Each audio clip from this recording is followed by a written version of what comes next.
Hi, this is Alex and I'm back with another episode of CEC Tips and Tricks. In this series, we answer some frequently asked questions from customers from around the region, as well as share some tips on how we can improve productivity using our RICOH software and hardware solutions. A few episodes ago, we talked about how we could create a load balancing workflow in TotalFlow Production Manager to fully utilize all available machines and finish a high volume job in the shortest time possible. The load balancing workflow works well with large volume orders, but what if we're working with multiple smaller orders instead?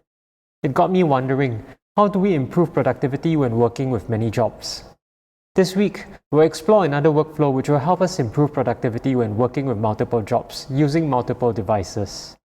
When a printer receives multiple jobs, which I'm sure is pretty common for most commercial printers, what happens is that the operator needs to assign the jobs to each individual printer manually, meaning that he or she needs to constantly monitor each printer's job queue as well as the print volume, or the jobs will not be evenly distributed between the available printers. I think this is not very efficient.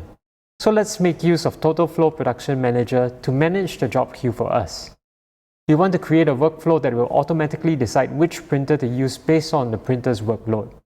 This way, all our printers will be utilized evenly. Let's take a look at how we can set up this workflow in TotalFlow Production Manager. We'll first create a new printer pool. Let's call it Smart Queue, and select which printers we want to add to this pool. The representative printer is the printer that we want to set as our main printer.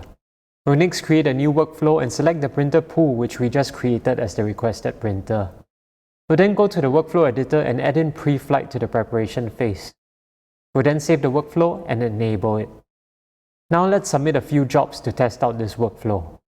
We select the workflow we created, set up the job layout and properties, and then submit the job. If we look at the queue's dashboard, we can see that the job has been assigned to the main printer. We'll now submit a second job and we can see that it automatically sends the job to the next available printer. As we keep adding in more jobs, TotalFlow Production Manager will assign the job to the printer with the shortest print queue. In case you're wondering, it will be sorted based on which jobs will finish first. The blue bars that you see indicate how much time it will take to finish printing the job. Our example only makes use of 2 printers in our printer pool. Can you imagine how much effort you need if you're going to be working with many more printers? I hope you'll be able to make use of this workflow to improve your productivity in your print room. If you'd like to see more productivity tips, let us know in the comment section. We've come to the end of this episode. As usual, remember to like and subscribe, and I'll see you soon.